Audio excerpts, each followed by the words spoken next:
Information fueled. Opinion driven.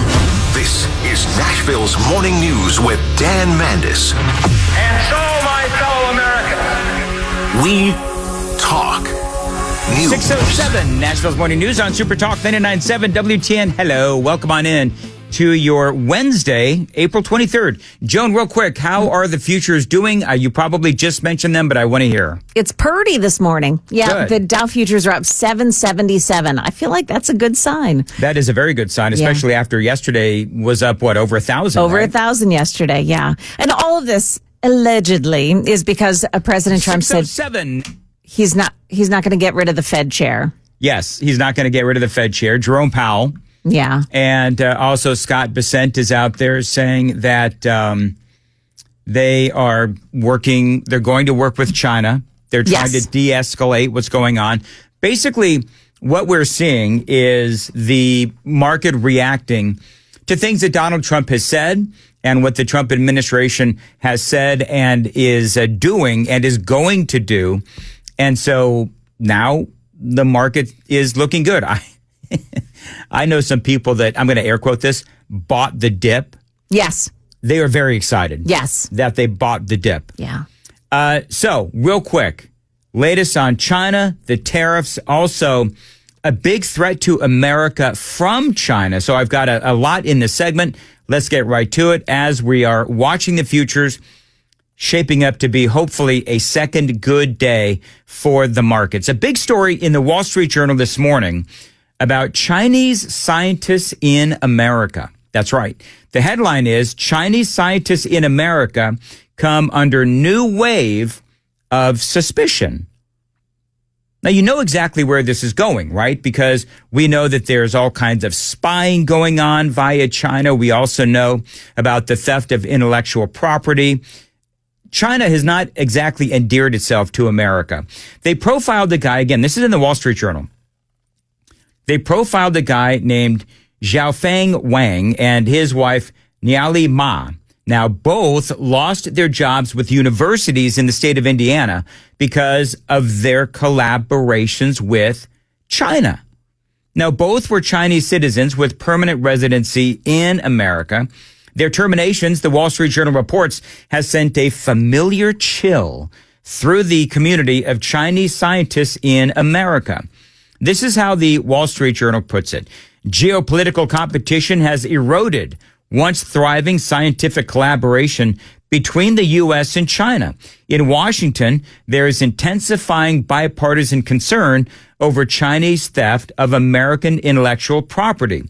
U.S. federal courts in recent years have convicted several individuals of Chinese origin for stealing trade secrets from American companies. Beijing, meanwhile, is pursuing an aggressive campaign to delete America, that's a quote, delete America from its tech ecosystem and nurture homegrown innovation. So let's face it, and I've been harping on this for years, folks, but now there's a lot of questions being asked regarding China. One was asked, over 250,000 Chinese nationals in our country right now on student visas. Does the administration believe there's any national security concern when it comes to those over 250,000 Chinese nationals in our country? All right, so that was the question that was being asked, and it is a fair question of Caroline Leavitt. Look at everything that's going on right now via China. China, again, stolen our intellectual property. We are, of course, again, stuck in a trade war. They spy on us. Everybody knows that. And, of course, there is always the COVID angle as well. And don't get me started on China buying our farmland. So that's the question. And, again, it is a legit question. How do we know, with all of these Chinese nationals in our country, how do we know who is a spy and who is stealing our intellectual property and who isn't? As you know, when it comes to foreign visas, the Secretary of State has the right to revoke visas of those who we feel are acting in a adversarial way to our foreign policy interests here in the United States. He has that authority according to the Immigration and Nationality Act. So I would defer you to the State Department for any individual case, but they are looking at individuals who are given the privilege of being on a visa in our country. And if they are acting, again, adversarial to our foreign policy interests, their visa can be revoked. and they should be aware of that. All right. Now, you heard her mention Marco Rubio, the Secretary of State. He's been screaming about China for years now. Remember, Marco Rubio was part of the Senate Intelligence Committee, so he knows all about China. I want you to think, though, about, because everybody is so focused on the tariff war with China, but we've really been engaged in a war on a different level with China for a long time. Whether we are talking about the military, whether we're talking about espionage and all of the things that I just mentioned. But a couple, real quick, and I reported all of these to you right here on WTN. Do you remember way back in 2020, a Chinese national was convicted of being found on the grounds of Mar-a-Lago and taking pictures? That was during Donald Trump's first presidency. In another incident, 3 Chinese nationals were sentenced to a year in prison for entering a restricted area at the naval station in Key West. Nothing to see here, just a bunch of Chinese nationals trespassing and taking pictures. In 2019, another one was arrested for unlawfully entering Mar-a-Lago, again, and lying to federal agents. And so the point is that for years and years, we in America have allowed these folks into our country legally on visas and so forth. And yes, they have taken advantage of our hospitality. Now, that's not racist, friends. That's just a fact. We welcome the Chinese Communist Party into the global order, and they took advantage of all of its benefits, and they ignored all of its obligations and responsibilities. Instead, they have repressed and lied and cheated and hacked and stolen their way into global superpower status, and they have done so at our expense and at the expense of the people of their own country. Now, I think one of the reasons that Marco Rubio was chosen as Secretary of State is because of the fact that he does have a deep understanding of the threat to China. He has been talking about this for a long time. Now, I want you to think about what we rely on China for. I mean, let's be honest. It's almost everything. 99% of the toasters in America, China. Umbrellas, baby carriages, artificial flowers, video game consoles, smartphones, bikes, hair dryers, handbags, footwear, and of course, our medicines as well. We literally rely on China for almost everything, and that's part of what Donald Trump is trying to stop. If we stay on the road we're on right now, in less than 10 years, virtually everything that matters to us in life will depend on whether China will allow us to have it or not. Everything from the blood pressure medicine we take to what movies we get to watch, and everything in between, we will depend on China for it. They have come to dominate the critical mineral industry supplies throughout the world. Everywhere in the world, they've now established critical mineral rights. Even those who want to see more electric cars, no matter where you make them, those batteries are almost entirely dependent on the ability of the Chinese and the willingness of the Chinese Communist Party to produce it and export it to you. So if we don't change course, we are going to live in a world where much of what matters to us on a daily basis, from our security to our health, will be dependent on whether the Chinese allow us to have it or not. That's an unacceptable outcome. I mean, he's absolutely right, and that's part of the tariff war. That's part of what Donald Trump has been saying for years, and Marco Rubio has been saying for years, is we allowed China to just run with it. And so now we are in this situation where the things that we enjoy and the things that we need are being built and manufactured by our enemy. And that's not smart. And that is part of the trade war, the tariff war, that really does deserve more attention. Now, we opened up this segment talking about how the market closed up over 1,000 yesterday. It's looking good this morning on the futures. Market opens here in a couple of hours. And so I cannot wait to see what the market's going to do today. There's been some interesting changing of the messaging from the Trump administration that is leading to the markets doing a lot better yesterday and today as well. And I know the reason why this is happening, and I'm going to talk about that straight ahead on Nashville's Morning News at 6:16. Time to check the roads on WTN. Very good. As far as your weather for today, we've got possible thunderstorms. 82 is your high. Appreciate you listening to Nashville's Morning News. You know, the other thing about China real quick is they do have this massive workforce. They've got low wages, in some case, slave labor as well. They've got the infrastructure and what some call unmatched efficiency. So there is that as well. And of course, they don't have a lot of regulations in China.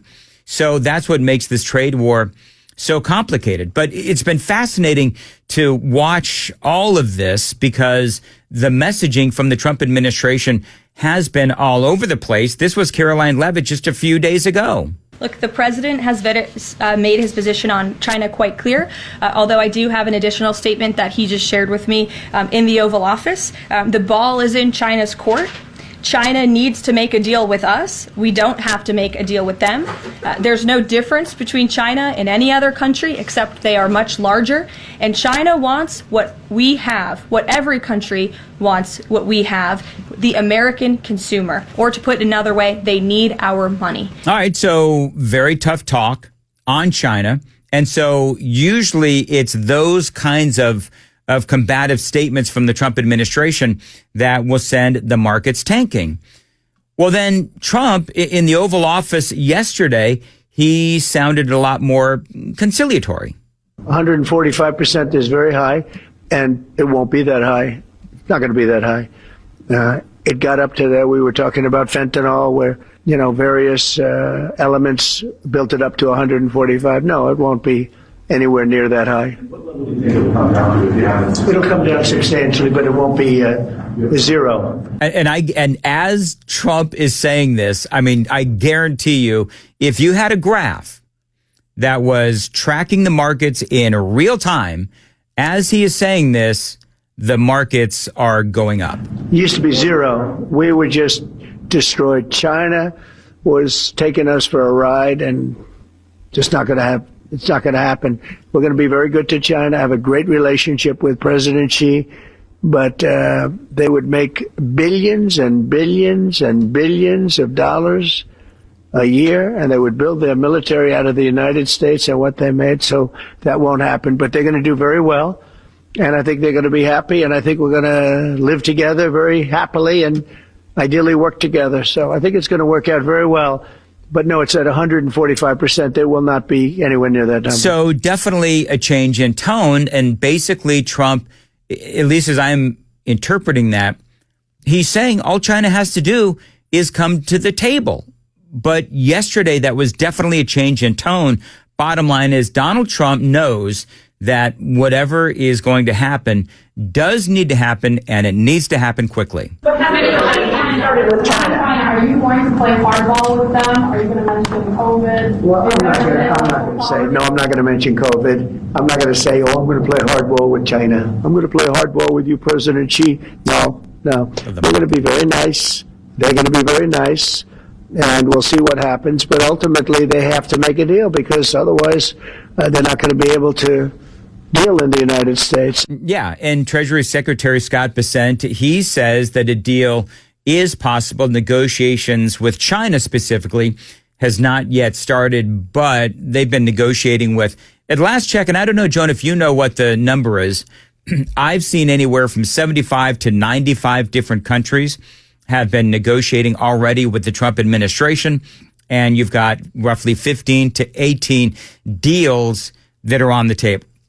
I think that's roughly correct. Mm-hmm. Without definitive numbers from the White House, which we don't really get on this issue, right. I would say that we can assume that that's about right. Yeah.